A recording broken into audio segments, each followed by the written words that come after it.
Okay, this is going to hopefully be a short and informative tutorial on setting up an automatic Ender Lily farm with Steve's Factory Manager. I'm using Direwolf 20 version 1.7.10. The particular pack is 1.2.11, I believe. Well, not sure about that. But anyway, the most recent Direwolf pack as of April 21st. So, okay. We're going to grow our Ender Lilies on Ender cores because they're faster than anything else with the reinforced watering can. Now, the reinforced watering can is the only watering can that autonomous activators can use. So, I'm going to set this to first slot only so that it's only using the reinforced watering can. If you do it on random or cyclic, then it'll try to activate these empty slots. And I guess I'll have to give this a creative energy cell since thermal expansion has been updated for the autonomous activators to require power. I believe I can just give it a redstone pulse to make it act a single time, but I'll just use a creative energy cell.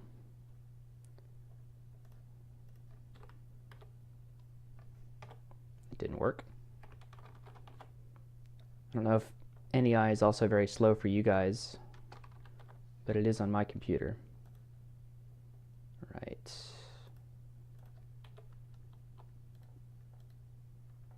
There we are. Okay. And there won't be any visual indication that it's working other than the typical pulsing. All right. So there's our Ender cores. Now, we need our block gates from Steve's Factory Manager to face down. And you can click which side is active with any item from Steve's Factory Manager, so I'll just have to shift click from here. I don't need a gate here. I'll just use an inventory cable. And okay, so we've got the 6 block gates, the 6 Ender cores. Need to connect them all together. Typically I use advanced cable clusters so I don't have this extra row, but it's really hard to tell which is the active face when you use advanced cable clusters because you lose that visual cue as to which way the block is facing and in fact which block it is. So I'll just use regular inventory cables here. Alright, and finally the inventory manager itself, and we'll need a few barrels to store our seeds and our pearls in. And one thing I'll point out is, at least with the Ender pearls, you want to upgrade whatever storage it is so that it never runs out of space. If your storage for the Ender pearls runs out of space and this system tries to harvest a pearl that has no place to go, the pearl will actually be thrown as if it were thrown by a player, and it'll cause Minecraft to crash. And if you've got a machine cranking out lots of pearls doing that, you could possibly corrupt a world such that you could never get back in and stop the machine before the next crash occurred. So make sure you do not run out of space for your Ender pearls. So I'll just apply the void upgrade to both my barrels so I don't have to fool with it. There. Okay. Now then, should be able to get started programming the manager itself. So the first thing we're going to need to do, rather than trying to program all 6 of these block gates individually, which is a massive hassle, we're going to use for each, or rather, yeah, for each loop. So we're going to have a for each loop, and this is going to loop over a variable that we create. Okay. Now, I like to use white list and blue elements. It really doesn't matter what colors you use. This is just my habit. So we need to create 2 variables. So we've got them here. The first variable is going to be the list itself, so I'm going to leave that white. And you can set this stuff if you want. Doesn't matter. It's just trying to limit down what it shows you. So I'm going to say that my list is a list of inventories rather than tanks or block update detectors.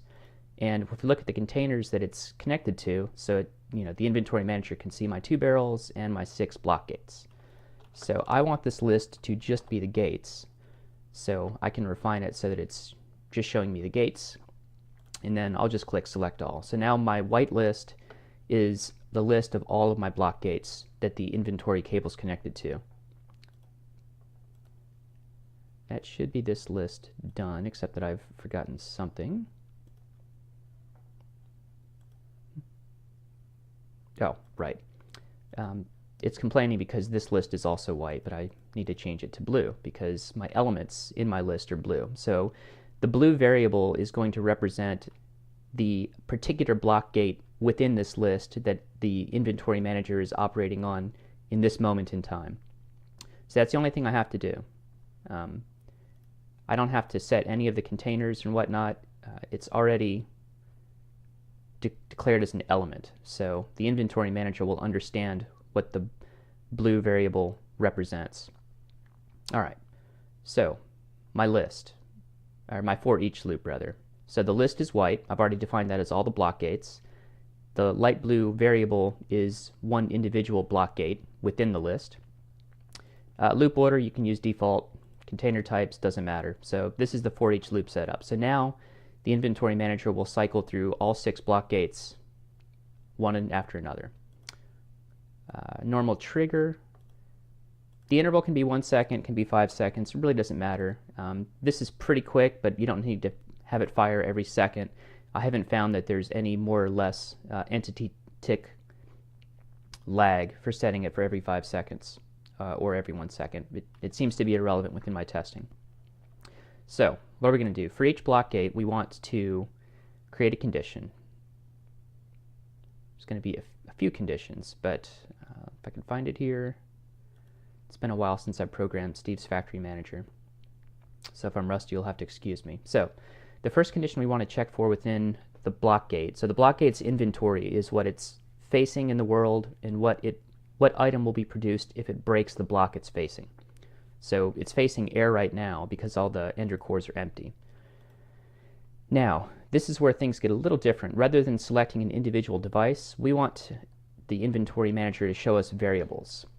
And the variable that we're operating on is the light blue variable, which I declared as my individual element. So this represents one of the block gates, one at a time, within my list of white block gates. So this is always the variable that we operate on. We will never pick the white variable or our list, only the individual. Okay, so grab a block gate. Target doesn't matter, but it's actually facing down, so I'll use down. But the block gate's already actively facing down. I could choose up and it would still work. Now then, the condition. If there is any ender lily seeds on the ender core, that means that an ender pearl is planted, right? So there's my first condition. If my first condition tests false, that means that there's air on the block gate. There's nothing there, or rather air on the ender core. So I'm going to go to a barrel, and I haven't picked one yet. I'll say that the further barrel away is the seeds. So 3 blocks away, 2 blocks away. So this will be my seed barrel. So go to the furthest barrel away, pull from the downside. Again, doesn't matter. You can pull from barrels from any side. And I'm going to get a lily seed, right click on it. I'm going to get exactly 1 ender lily seed. And the output is going to be, again, I'm going to go back to my variables. My output is my block gate that's selected, so I want to use the light blue variable. Target is going to be the downside. And I can just leave an empty black list because it's going to grab 1 ender lily seed and push it into the block gate, which is going to plant it. And again, that's if my condition is false, that I have an ender lily seed on the ender core. Okay? So connect that to the for each, connect this to the trigger, and of course nothing is going to happen. Make it daylight. Nothing is going to happen because I don't have any seeds in my barrel. If I put a seed in my barrel, then it gets planted at this furthest block gate. And if I grab a stack of seeds and pop them into my barrel, once the 5-second trigger elapses, we should find that they all get planted. Bingo. So first step done. Now then, that gets our seeds planted.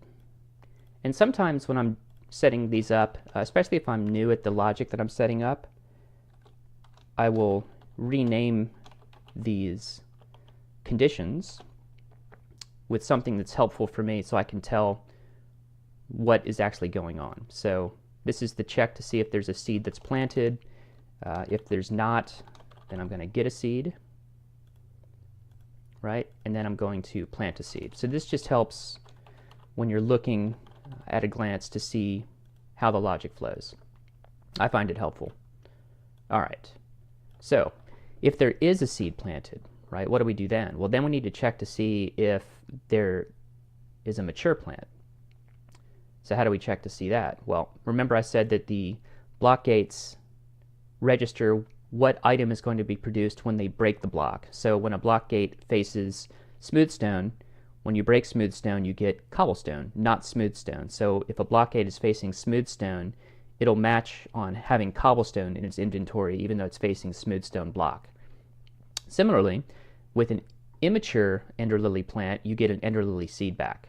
With a mature plant, you get both the seed and the pearl. So we know we've got a seed here, right, because this condition goes to true. Let me just break this for a second. So if we do have a seed planted, now we need to check to see if it's mature.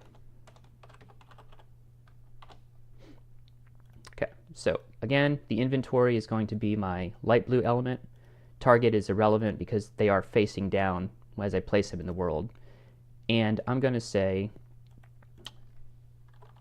if you've got a pearl, now, so I could either do if any or requires all. If I wanted to require both a pearl and an ender lily seed, I could do, requires all and put both those items in.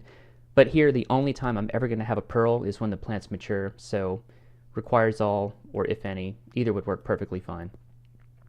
So if there is a pearl, then the input is going to be our block gate, so the light blue element. Again, the target doesn't matter. I'll just use down since it's facing down. And the items, I could leave an empty black list. I'll go ahead and put in ender lily seed and the pearl. I found in general things like this will work better when you're specific. I don't know why that's the case. Might not matter at all, but it's just my habit to set these things. So get the ender lily seed and the ender pearl, and the output.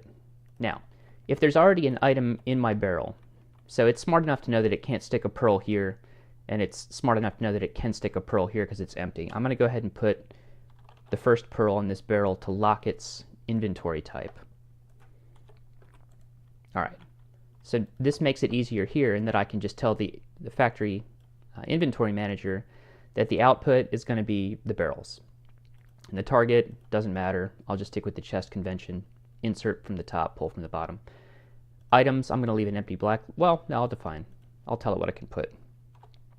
So ender lily seeds and ender pearl. All right, great. So if the plant's mature, then harvest everything and stick it in the barrels. And then it'll be sitting with air for about 5 seconds until the next trigger runs on that element and it detects that there's air there, and it'll get the seed back and plant it. So I've got mature plants.